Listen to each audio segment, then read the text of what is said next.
Hello बच्चों, सब बढ़िया हो। आज का जो हमारा लेक्चर है उसमें हम डिस्कशन करेंगे एप्लीकेशन ऑफ लामिस थ्योरम।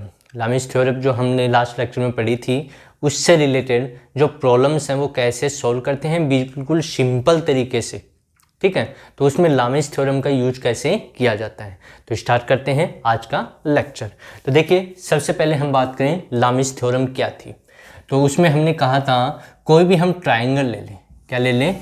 कोई भी एक ट्राइंगल हम लेते हैं। जैसे ये ट्राइंगल हमने ले लिया इस प्रकार से। मान लो ये ट्राइंगल है हमारे पास ए बी और सी, इस प्रकार से एक ट्राइंगल है और इसका फॉर्मूला हमने निकाला था। इसकी ये साइड वेक्टर ए को रिप्रेजेंट कर रही है, ये साइड वेक्टर बी को रिप्रेजेंट कर रही है और ये साइड वेक्टर सी को रिप्रेजेंट कर रही है। ये एंगल बताया था अल्फ़ा, ये एंगल बताया था बीटा और ये एंगल बनाया था हमने गामा। ठीक है, और इसको जब सोल्व किया था तो हमारे पास क्या रिजल्ट आया था? हमारे पास रिजल्ट आया था sine alpha upon A equals to क्या था? Sine beta upon B equals to आया था साइन गामा अपॉन में सी। यानी कि यहाँ पर ए और बी है, ए को आगे लेके जाएंगे तो इसके बीच में एंगल क्या बनेगा? 180 माइनस गामा बनेगा। ठीक है, जो कि सी के सामने होगा। तो इस प्रकार से हमने बनाया था, यदि याद हो आपको, इस प्रकार से हमने ये बनाया था। ठीक है, कि ये वेक्टर ए हो गया, ये वेक्टर बी हो गया और ये वेक्टर सी हो गया। ये जो एंगल है, ये वाला एंगल, ए के सामने वाला एंगल हमने बताया अल्फा था। बी के सामने वाला एंगल हमारे पास आया था कितना? ये ऐसा भी कह सकते हैं 180 माइनस अल्फा आया था। कितना आया था? 180 माइनस अल्फा के इक्वल। तो हमने कहा था कि इसके सामने ए लिख दो, ठीक है, और उसके सामने जो एंगल है उसको साइन के साथ में लिख दो। तो ए के सामने क्या हो गया? 180 माइनस अल्फा। तो साइन लिखेंगे तो साइन 180 माइनस अल्फा, उसकी वैल्यू हो जाएगी साइन अल्फा। तो ए अपॉन या साइन अल्फा अपॉन ए हम लिख सकते हैं। ऐसे ही इसके सामने आया था वो एंगल था 180 माइनस बीटा, और इसके जो सामने एंगल, ये वाला एंगल हमारे पास आया था 180 माइनस गामा के इक्वल। इस प्रकार से हमने इसको सॉल्व किया था। ठीक है, ये लामिस थ्योरम थी जिसमें कोई ट्राइंगल हमें दिया गया तो किसी भी ट्राइंगल के लिए ऐसी कंडीशन यदि बनती है तो यहाँ पर इसके सामने जो है उसको हम लिख देते हैं, क्या लिख देते हैं? जैसे यहाँ पर लिखा हुआ है, इसको लिखेंगे, क्या लिखेंगे? साइन। ए के सामने क्या है? Angle sine 180 minus alpha. तो 180 माइनस अल्फा अपॉन में क्या लिखा जाएगा? ए इक्वल्स टू, यहाँ लिखा जाएगा साइन बी के सामने एंगल कितना? देखिए, बी के सामने है 180 माइनस बीटा अपॉन में क्या आ जाएगा? बी इक्वल्स टू क्या लिखा जाएगा? सी के सामने जो एंगल है उसको साइन के साथ में लिखेंगे तो साइन 180 माइनस गामा अपॉन में क्या आ जाएगा? सी आ जाएगा। जब इसको सॉल्व करेंगे तो हमारे पास आएगा साइन, ये हो जाएगा साइन अल्फा अपॉन ए, ये हो जाएगा sine beta upon B equals to हो जाएगा साइन गामा अपॉन सी। तो कहने का मीन्स क्या था कि इसके जो सामने है उसको साइन के साथ लिख दो, ऐसे इसके सामने उसको भी साइन के साथ में, इसको भी साइन के साथ में ऐसे लिख दो।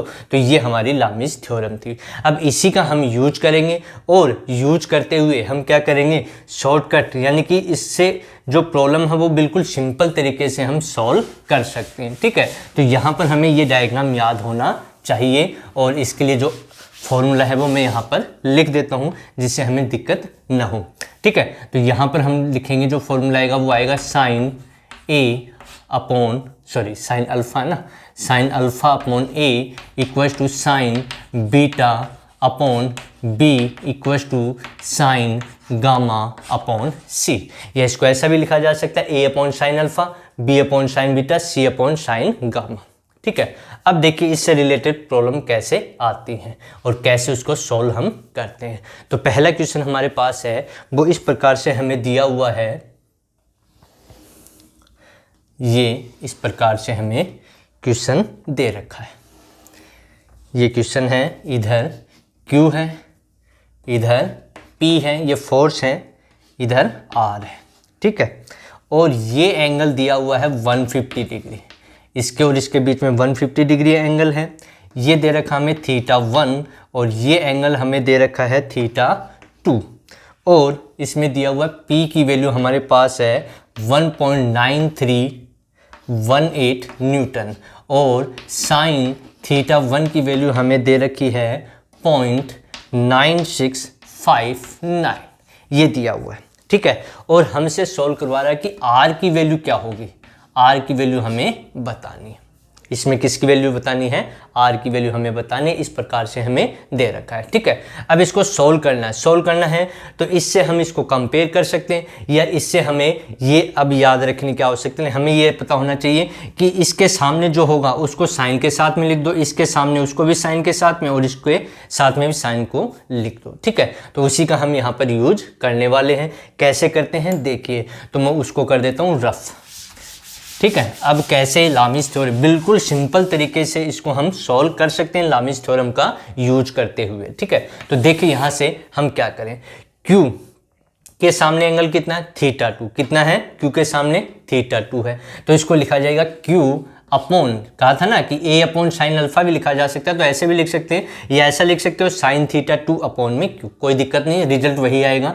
तो आ जाएगा साइन θ2 इक्वल्स टू, इसके सामने एंगल कितना है θ1 है, तो क्या लिखेंगे P upon sine θ1 equals to, इसके सामने एंगल कितना है, इन दोनों के बीच में एंगल बनेगा वो इसके सामने हो जाएगा, तो कितना होगा R अपॉन साइन 150 डिग्री, ये हो गया, ठीक है। अब देखिए हमें साइन θ2 की वैल्यू गिवन नहीं है, ये तीनों ही आपस में एक दूसरे के क्या है इक्वल है, तो यहाँ से हमें वैल्यू नहीं मिलेगी लेकिन इससे हमें वैल्यू मिल जाएगी। तो यहाँ से हम क्या लिख सकते हैं P sine θ1 equals to R upon sine 150 degree, ये मिल जाएगा, ठीक है। अब P की वैल्यू हमें गिवन है, कितनी है ये दे रखी है, और साइन θ1 की भी गिवन है, तो यहाँ से वैल्यू रखेंगे P की ये वाली, तो ये आएगा 1.9318 अपॉन साइन θ1 कितना है, ये है 0.9659 इक्वल्स टू R अपॉन में साइन 150 की वैल्यू हमें पता होनी चाहिए कितनी होती है, साइन 150 की वैल्यू होती है 1/2 के इक्वल, किसके इक्वल होती है 1/2 के इक्वल, तो ये 2 ऊपर मल्टीपल में चला जाएगा, तो आएगा 1.9318 अपॉन में 0.9659 इक्वल्स टू 2R, ये आ गया। और हमसे पूछा क्या था, R पूछा था, तो R निकालने के लिए 2 का इधर डिवाइड कर दें, तो डिवाइड करें तो यहाँ से आएगा R इक्वल्स टू कितना आ जाएगा, R इक्वल्स टू 1.9318 अपॉन में 0.9659 इंटू में 2 आ जाएगा, ठीक है। इसको इससे मल्टीपल करेंगे, तो मल्टीपल करेंगे तो ये वैल्यू भी कितनी आ जाएगी, ये वैल्यू भी हमारे पास आ जाएगी 1.9318 के इक्वल, ठीक है। तो यहाँ से R की वैल्यू कितनी हो गई 1, यानी कि R की वैल्यू भी कितनी हो गई 1 न्यूटन के इक्वल, ये फोर्स बताए थे, तो ये वैल्यू भी कितनी हो जाएगी newton, R equals to 1 newton. इसको मल्टीपल करेंगे, मल्टीपल करके चेक कर सकते हैं, यही रिजल्ट इसका आएगा। तो R कितना हो गया 1 न्यूटन, यानी कि हमने लामीज थ्योरम से इसको बिल्कुल सिंपल तरीके में कर लिया। हालांकि यहाँ पर थोड़ा हमने धीरे धीरे आराम से इसको किया, इसलिए थोड़ा सा लंबा आपको लगेगा, लेकिन लामीज थ्योरम का हम यूज करेंगे तो हमें 2 इक्वेशन ही तो इक्वल करनी है, इक्वेशन को इक्वल करके हमें सोल्व करना है, ठीक है। तो बिल्कुल सिंपल तरीका है, सिंपल मेथड है किसका, यदि हम लामीज थ्योरम का यूज करते हैं। तो लामीज थ्योरम यूज करनी हमें आनी चाहिए, कैसे उसको यूज करते हैं तो देखिए। और प्रॉब्लम हम करें जिससे और हमें अच्छे से समझ में आ जाए। मान लो कि हमें दे रखा है इस प्रकार से, ऐसी कंडीशन हमें दे रखी है। दूसरे मेथड से भी हम इसको कर सकते हैं, ऐसी कोई बात नहीं है, दूसरे मेथड भी हैं, उससे भी हम इसको सॉल्व कर सकते हैं। मान लो ये एंगल हमें दे रखा है 30 डिग्री, कितना दे रखा है 30 डिग्री, ये इधर फोर्स लग रहा है 30 न्यूटन, कितने न्यूटन का 30 न्यूटन का, इधर है W, इधर क्या है W, यानी कि इसकी वैल्यू हमें बतानी है, इसकी वैल्यू बतानी है। इधर जो टेंशन T लग रहा है उसकी वैल्यू हमें बतानी है। तो इसके अंदर हमें 2 चीज़ें बतानी है, किसकी वैल्यू, एक तो T की वैल्यू क्या होगी और एक W की वैल्यू इसमें क्या होने वाली है। टेंशन यहाँ पर ये जो स्ट्रिंग है उसमें टेंशन है, ठीक है, ये वेट अप्लाई किया गया।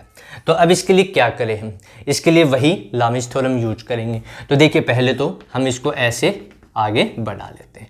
तो यहाँ से यहाँ तक का टोटल एंगल कितना होगा, 90 डिग्री हो गया। ये 90 डिग्री होगा, ये 90 डिग्री है, और ये टोटल 90 है। टोटल 90 में से 30 डिग्री कम कर देंगे तो ये एंगल कितना बच गया, 60 डिग्री बच गया। कितना बच गया, 60 डिग्री, ठीक है। और यहाँ से यहाँ तक का इसको मैं ऐसे बना लेता हूँ इधर इस तरफ, ताकि हमें समझ में आ जाए ऐसे, ठीक है। ये हो गया इस प्रकार से। तो ये इधर तो हो गया T, इधर हो गया W, इधर क्या हो गया W, इधर हो गया ये वेट है, ठीक है, इसकी वैल्यू बतानी है, उधर होगा 30 न्यूटन, ठीक है, इस प्रकार से। अब देखिए एक वेक्टर ये, एक वेक्टर ये, तो इन दोनों के बीच में एंगल कितना बनेगा। तो यहाँ से यहाँ तक का हम एंगल निकालें तो 30 डिग्री ये है और ये 90 है, तो टोटल कितना हो गया, ये एंगल हो गया हमारे पास 120 डिग्री। कितने डिग्री, 120 डिग्री। ऐसे ही ये एंगल निकालें तो ये एंगल कितना होगा, ये होगा 60 डिग्री और ये 90। तो इसके और इसके बीच में, इसके और इसके बीच में एंगल कितना हो गया, 60 + 90 यानी कि 150 डिग्री। कितना हो गया, 150। और इन दोनों के बीच में एंगल हमें दिखाई दे रहा है कितने डिग्री का, 90 डिग्री का। ये यानी कि इससे ये डायग्राम बन गया, यानी कि इस और इसके बीच में, इन दोनों के बीच में एंगल ये आया, इन दोनों इस और इसके बीच में एंगल कितना आ गया, ये आ गया। ऐसे इन दोनों के बीच में एंगल ये आ गया। तो अब क्या करना है, अब लामिस थ्योरम यूज करनी है। लामिस थ्योरम यूज करेंगे तो अप्लाई करें तो देखिए क्या होगा, T अपॉन में क्या लिख दें, साइन, ठीक। अच्छा इसके सामने एंगल कितना है, 90 डिग्री, तो T upon 90 degree equals to, ये लिखें इसके सामने एंगल 150, तो ये लिखा जा सकता है 30 अपॉन में साइन 150 डिग्री इक्वल्स टू, इसके सामने एंगल कितना, इसके सामने एंगल बना 120, यानी कि इन दोनों के बीच में एंगल बनेगा, ठीक है। तो क्या लिखा जाएगा, ये लिखा जाएगा W अपॉन साइन 120, ये लिख दिया। अब इन तीनों को सोल्व करना है। सोल्व करने से हमारे पास T की वैल्यू आ जाएगी और W की भी वैल्यू आ जाएगी, जो वेट यहाँ पर रिप्रेजेंट कर रहा है। तो यहाँ से आएगा T अपॉन साइन 90 कितना होगा, 1 हो गया, अपॉन 30, और साइन 150 की वैल्यू अभी बताइए कितनी होती है, 1/2 equals to W upon sine 120 की वैल्यू कितनी होगी, इसकी होगी √3/2 के इक्वल, ठीक है। अब हमें क्या करना है, ये ऊपर आ जाएगा तो ये आ जाएगा T upon 1 equals to 60/1 equals to ये आ जाएगा 2W अपॉन √3। अब देखिए बिल्कुल सिंपल हो गया। T इनको कंपेयर करेंगे तो यहाँ से हमारे पास देखिए, यहाँ से T इक्वल्स टू कितना होगा, 60 न्यूटन। T की वैल्यू आ गई, इन दोनों को कंपेयर कर लिया। अब ऐसे ही इन दोनों को कंपेयर कर लो, या फिर T की वैल्यू आ गई तो यहाँ रख करके इन दोनों को कंपेयर कर लो। तो यहाँ से क्या लिखा जा सकता है, यहाँ से आ जाएगा 60/1 इक्वल्स टू 2W अपॉन √3, ठीक है। तो ये कैंसिल हो गया 30, तो W इक्वल्स टू कितना हो गया, 30√3 न्यूटन, ये हमारा W आ गया। तो बिल्कुल इसको हमने किससे सोल्व कर लिया, बिल्कुल सिंपल तरीके से लामिस थ्योरम का यूज करते हुए। तो इस प्रकार के डायग्राम हमें यदि देखने को मिलते हैं तो बिल्कुल सिंपल तरीके से हमें क्या यूज करना है, लामिस थ्योरम यूज करनी है, और बिल्कुल सिंपल तरीके से हम इसको सॉल्व कर सकते हैं, ठीक है। दूसरा मेथड भी है इसका, ऐसी बात नहीं है कि दूसरे मेथड से हम नहीं कर सकते। वेक्टर का जो रेजुलेशन पार्ट हमने पढ़ा था उससे भी हम इसको क्या कर सकते हैं, सॉल्व कर सकते हैं। जो अगला लेक्चर होगा उसमें आपको बताया जाएगा कि किस प्रकार से इसको रेजुलेशन ऑफ वेक्टर से हम इसको सॉल्व कर सकते हैं। आगे देखिए प्रॉब्लम क्या है, बिल्कुल सिंपल सी प्रॉब्लम। हमें कुछ इस प्रकार से दिया हुआ है, ये इधर वैल्यू दे रखी है हमें 50 न्यूटन। कितने न्यूटन है, 50 न्यूटन। अच्छा सेम है। अब इसमें थोड़ा सा अलग हमसे पूछ रहा है, ये एंगल हमें दिया हुआ है, ये एंगल थीटा दे रखा है, ये क्या दे रखा है, थीटा। इधर टेंशन है T1, नीचे इधर दिया हुआ है वेट 60 न्यूटन। कितना दे रखा है, 60 न्यूटन। अब हमसे पूछ रहा है कि इसमें थीटा की वैल्यू कितनी है, यानी कि ये एंगल कितना होने वाला है, कितना होगा, ठीक है। अब हम इसको मेथड से करेंगे, कौन से मेथड से, लामिस थ्योरम से। और इसको सीधा भी हम, यदि ऐसी प्रॉब्लम आए तो हम तुरंत की तुरंत भी इसको सॉल्व कर सकते हैं। कैसे करते हैं, दोनों मेथड आपको बता देते हैं, ठीक है। तो देखिए सबसे पहले तो हम ये लाइन ड्रॉ कर लें, कर लिया। इसके बीच में ये एंगल हमें दिखाई दे रहा है, तो मैं यहाँ पर बना सकता हूँ उसका इक्विवेलेंट डायग्राम। इस प्रकार से हम बना सकते हैं। मान लो ये इधर कितना है 60 न्यूटन, इधर कितना है 50 न्यूटन। अच्छा, ये 90 ये हो ही गया इसके परपेंडिकुलर वाले, ठीक है। तो यहाँ से देखिए ये एंगल थीटा है, ये 90 है, तो ये टोटल एंगल कितना हो गया, यहाँ से यहाँ तक का एंगल हम कहें, ये एंगल कितना हो गया हमारे पास, ये थीटा है और ये 90 है, तो इसके और इसके बीच में एंगल कितना होगा 90 प्लस थीटा। कितना हो गया 90 प्लस थीटा। अच्छा, यहाँ इन दोनों के बीच में एंगल यानी कि ये एंगल कितना हमारे पास 90 डिग्री। कितना है 90 डिग्री। अब हमें पता करना है इसके और इसके बीच में एंगल कितना है, ठीक है। तो देखिए यहाँ से यहाँ तक का ये वाला जो एंगल है वो 180 डिग्री, यहाँ से यहाँ तक का टोटल एंगल कितना होगा 180 डिग्री, जिसमें से थीटा हम लेस कर देंगे तो कितना बच गया 180 माइनस थीटा, ठीक है। तो यानी कि ये एंगल हमारे पास कितना है 180 माइनस थीटा, ये आ गया। इधर लग रहा है T1 इस प्रकार से। तो अब क्या करना है, अब दोबारा लामिस थ्योरम यूज कर लो, ठीक है। लामिस थ्योरम यूज करेंगे तो इसके सामने एंगल ये होगा, इसके सामने ये हो गया, ठीक है, और ये इसके सामने, इस प्रकार से यूज करना है। तो कहाँ से यूज करें, मान लो ये यूज करते हैं, तो ये आएगा 50 अपॉन में इसके सामने एंगल 180 माइनस थीटा, तो कितना आ जाएगा 50 अपॉन साइन 180 माइनस थीटा, ये हो गया इक्वस टू इसका हो गया। इसका करें तो इसके सामने एंगल 90 डिग्री, तो ये लिखा जा सकता है T1 upon sine 90 degree equals to क्या लिखा जा सकता है, इसके सामने वाला एंगल यूज करें तो कितना आएगा 60 अपॉन साइन 90 प्लस थीटा, ये आ गया। अब देखिए T1 की वैल्यू पता होती तो हम इन दोनों से सॉल्व कर लेते या इन दोनों से, लेकिन T1 हमें गिवन नहीं है, तो इसके लिए हम क्या करते हैं, इन दोनों को कंपेयर कर ले, इन दोनों को क्या कर ले इक्वल कर ले, ठीक है। तो क्योंकि तीनों आपस में क्या है इक्वल, तो यहाँ से इक्वल करेंगे तो आएगा 50 अपॉन में साइन 180 माइनस थीटा किसके इक्वल हो जाएगा साइन थीटा के इक्वल। साइन 180 माइनस थीटा क्या होगा साइन थीटा। अब equals to 60 upon sine 90 plus theta, sine 90 plus theta क्या होता है कोस थीटा हो जाएगा, तो ये आ गया कोस थीटा, ये आ गया, ठीक है। अब क्रॉस मल्टीपल करेंगे तो ये आएगा cos theta upon sine theta equals to 60 upon 50, ये 0 से 0 कैंसिल हो गया। अच्छा, इसको लिखा जा सकता है साइन थीटा अपॉन में कोस थीटा इक्वल्स टू क्या आ जाएगा 5 अपॉन 6 आ जाएगा। साइन अपॉन कोस क्या आ जाएगा हमारे पास टेन थीटा, तो टेन थीटा इक्वल्स टू कितना आ गया 5 अपॉन 6, तो थीटा कितना आ गया, थीटा आ गया टेन इनवर्स 5 अपॉन 6 के इक्वल आ गया, ठीक है। तो इस प्रकार से इस जो थीटा हमसे पूछा था वो हमने ये सॉल्व कर लिया। इस प्रकार से हम इसको क्या कर सकते हैं, बिल्कुल सिंपल तरीके से सॉल्व कर सकते हैं। तो इस प्रकार से लामिस थ्योरम हमें यूज करनी आनी चाहिए, ठीक है। और देखें एक प्रॉब्लम और सॉल्व करते हैं। अगली प्रॉब्लम क्या है, क्या हमें बताना चाह रही है, क्या हमें दिया हुआ है, ठीक है। तो कैसे उसको सॉल्व करें, क्या उसमें हमसे पूछा गया है। तो बिल्कुल सिंपल सी प्रॉब्लम है। मान लो कि हमें दे रखी है कुछ इस प्रकार का डायग्राम हमें दे रखा है,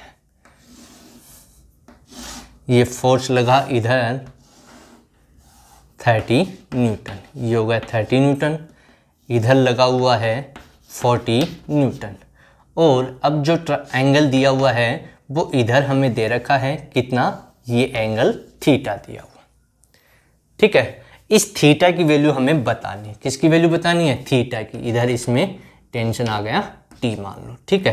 तो इसके लिए ये लाइन खींचे हम, तो अब इसके लिए जैसे अभी किया था सेम वैसा ही है, बस उसमें उधर ले रखी थी वैल्यू, अब इसमें इधर ले रखी है। तो कैसे करें, पहले तो वो हम बनाएं, ठीक है। एक तो ये हो गया, एक ये हो गया और एक ये हो गया, इस प्रकार से ये टी है, ये कितना है 30 न्यूटन है इधर, और इधर कितना है 40 न्यूटन हो गया, ठीक है। तो अब हमें देखना है ये वैल्यू टोटल कितनी हो गई, ये टोटल हो गई 180, यहाँ से यहाँ तक का एंगल 180 हो गया। 180 में से थीटा लेस कर देंगे तो ये एंगल कितना आ गया 180 माइनस थीटा। अच्छा, ये एंगल कितना है, ये एंगल 90 डिग्री है, ठीक है। तो इसके और इसके बीच में एंगल, ये वाला एंगल कितना होगा 90, तो ये हो गया प्लस थीटा ये हो गया, तो ये कितना हो जाएगा 90 प्लस थीटा के इक्वल, यही दिया हुआ हमें, ठीक है। अब लामिस थ्योरम इसमें यूज कर लो तो क्या आएगा, देखिए आगे सोल्व करें इसको, ठीक है। तो इससे स्टार्ट करें, 30 अपॉन में इसके सामने एंगल कितना है 180 माइनस थीटा, साइन के साथ लिखेंगे तो sine 180 minus theta equals to, इसके सामने एंगल ये है तो इसको लिखा जाएगा 40 अपॉन में, इसको मिटा दें, यहाँ लिख देता हूँ मैं 30 न्यूटन। तो यह आ जाएगा साइन 40 के सामने कितना है 90 प्लस थीटा, तो 90 प्लस थीटा इक्वस टू, इधर क्या है t, इसकी वैल्यू नहीं, t दे रखा है और इसके सामने एंगल ये तो साइन 90, ये आ गया।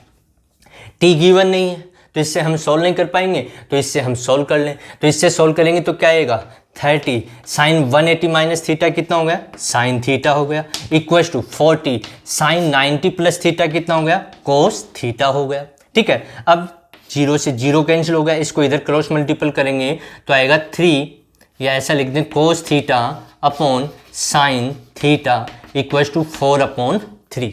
तो यहाँ से हमारा आएगा sine theta upon cos theta equals to 3 upon 4, ये आ गया। तो इसको लिखा जा सकता है tan theta equals to 3 upon 4, और ये जो वैल्यू होगी थीटा की वैल्यू कितनी आ जाएगी टेन इनवर्स 3 अपॉन 4, और ये अप्रोक्सीमेट होती है 37 डिग्री, यानी कि जो एंगल है वो कितने डिग्री का होगा 37 डिग्री के इक्वल होगा। तो ये हमारा आज का लेक्चर था जिसमें हमने एप्लीकेशन ऑफ लामिस थ्योरम के ऊपर बेस्ड जो भी प्रॉब्लम थी उसको हमने यहाँ पर सॉल्व किया। अब दूसरे मेथड से कैसे इसको कर सकते हैं वो हम अगले लेक्चर में इसको कंप्लीट करेंगे। और यदि आपको लेक्चर अच्छा लगे तो जल्दी से कमेंट्स कीजिए, जिसने चैनल सब्सक्राइब नहीं किया वो सब्सक्राइब कर ले, जिससे और अधिक से अधिक वीडियो अपलोड हों तो आपको पता लग जाए।